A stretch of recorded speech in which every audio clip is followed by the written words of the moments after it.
গণঅভ্যুত্থানের মধ্য দিয়ে আমরা বাংলাদেশে নতুন এক পরিবেশ পেয়েছি, যেই পরিবেশে বাংলাদেশের গণতন্ত্র প্রতিষ্ঠিত হবে, আইনের শাসন প্রতিষ্ঠিত হবে, ন্যায় ইনসাফ প্রতিষ্ঠিত হবে, মুক্তিযুদ্ধের লক্ষ্য এবং উদ্দেশ্য বাস্তবায়ন হবে বলে আমরা মনে করি।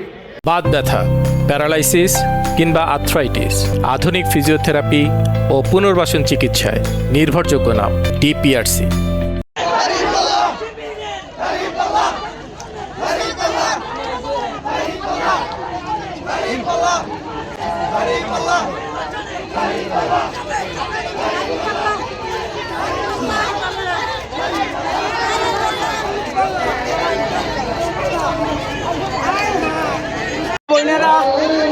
ও মায়েরা, সবাইকে আমার মায়া।